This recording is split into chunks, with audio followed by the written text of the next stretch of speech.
Okay, so I'll start by doing a very brief recap for the benefit of those who perhaps were not here last time. The question on the board is the one that was taken from your prelim. It's the one that most of you attempted. There was obviously more than one possibility, but I've just selected this one because it was the one that most people did. And the first thing you need to do in the final exam, when you're looking at the question that you have selected, is to break it down, to look at what is the main focus of the question. Now that's slightly misleading because what you're actually looking for is two. So in all likelihood there will be two bits to your question, because that's the difference fundamentally between the higher and National 5. At National 5 there's one clear focus, at higher there's two bits that you have to address and deal with. So you need to be clear in your own mind what those two bits are. And what you can see in front of you, highlighted in yellow, is the two particular foci for that particular task. So the task was asking us about instability within the play, and the way in which the techniques that are used to show that instability help us understand what are the central concerns within the play. So we had started by doing a sort of brainstorming task around this idea of instability, and you cannot make any assumptions. You have to take it through a logical argument. So first of all, you need to define what you mean by instability, because there are different types of instability. And here, clearly, because we're talking about Streetcar Named Desire, it's a psychological, emotional instability that we're looking at. The question asks us, this is where it's important to go back to as part of your brainstorming, to explain the reasons for the character's instability. And that's what you can see on the spider diagram. The traumatic death of the relatives in Belle Reeve, to a lesser extent the rejection or loss of her job, rejection by Mitch, rape by Stanley, and the death of Alan's suicide. So those are the factors that all come together to create Blanche's mental instability. From there, what we then did was we started to think about our quote bank and which quotes we could use to evidence each one of these events. And you can see I've just given us kind of brief, succinct reference to the quotations that I'm going to use. And today I'm going to actually start writing this essay, so you'll see obviously these quotes in full. But the idea behind today's lesson and the point of today's lesson is to develop your understanding of how to actually write a critical essay. So I'm going to start at the beginning, I'm going to write an introduction, I'm going to write the main body paragraph, I'm going to panic that I've run out of time, and then I'm going to forge a very quick conclusion. Okay?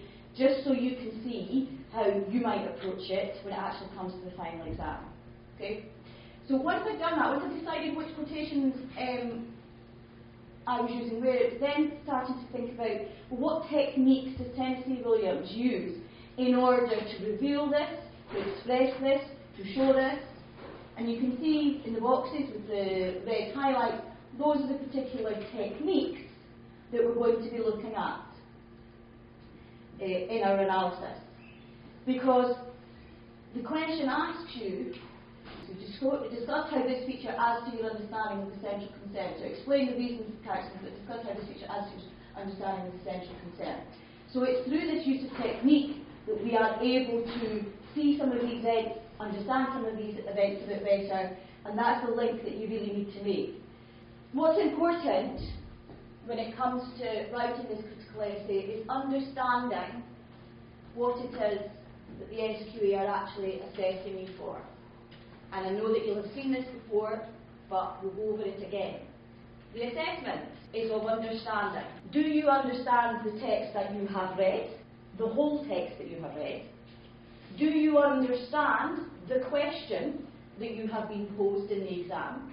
And are you able to make the connection between the question and your text? So that's the first thing. So when I'm marking your critical essay, that's what I'm thinking about. Has this person demonstrated to me that they have a good, solid understanding of this play? The next thing I'm looking for is analysis. Has this person looked at the way in which the writer does stuff? So what we're talking about here is the use of literary terminology, which is the stuff that's highlighted in red on that spider diagram. But it's not enough just to pepper your essay with characterization or a theme or extended metaphor. You have to be able to explain the effect, the purpose of it. Okay? So using literary terminology helps me as a marker recognise that you are actually analysing, but it's not enough to do that. And you'll see when I actually model for you writing the main body paragraphs what you actually need to do. The third thing that your marker is looking for is your ability to evaluate. And what that actually means in this particular case is to be able to talk about the effectiveness of techniques. How good is the thematic exploration? How good is the development of characterization in relation to the purpose, the effect that the writer is trying to create? So it's about looking at effectiveness of techniques. In other words, you're being asked to analyse, to evaluate the analysis, you're being asked to evaluate your analysis. Okay? And this is the one, you could write the best critical essay on the planet, but if your response is not relevant to the task, it will not pass. So there is no point in pre-preparing essays to regurgitate under exam conditions, because we don't know what question is going to come up. It's worth practicing lots of different types of questions, because the chances then are that we may hit on something that is similar, or there's some kind of connection between, and that will help you when it comes to the exam. But there is no point in just memorising an essay and then reproduce it in the exam if it has got nothing to do with the task, because it simply will not pass. Okay? So it's really important, and that's also why the brainstorming bit at the beginning is really important, because that's about ensuring that your response is relevant. And what I would say to you on the back of my prelim marking is most of you, nearly all of you, have attempted to create a response which is relevant to the task. And that's actually quite unusual, because normally in prelim mode, people tend to just reproduce an essay that they've done previously. So I was impressed at people's attempt to kind of engage with these tasks and try to do something that was relevant. And then the final thing that we're looking at when we are marking your essay is the quality of your expression. Because this is, to a certain extent, also a test of writing. Now, I think where people get confused about this idea of quality of expression is that they think that that means that they have to use complex words, big words, difficult words. And that's not what the SQA is looking for. They are looking for you to be able to express meaning clearly, so that I can read your sentence and know the point that you are trying to make. If I have to spend 5 minutes thinking about your sentence to try and work out what on earth it is you're trying to say, then that's not good quality of expression. The whole purpose of writing is about conveying meaning, and your job in this particular part of the exam is to express points clearly, so I understand the point that you're trying to make. So it is extremely important that you don't just think about that during the writing process, but also at the end of the exam, when you've got that 5 minutes to sit back, chillax, that you can actually go back, reread your essay, and make necessary amendments and adjustments to actually enhance and develop the quality of your expression. Okay?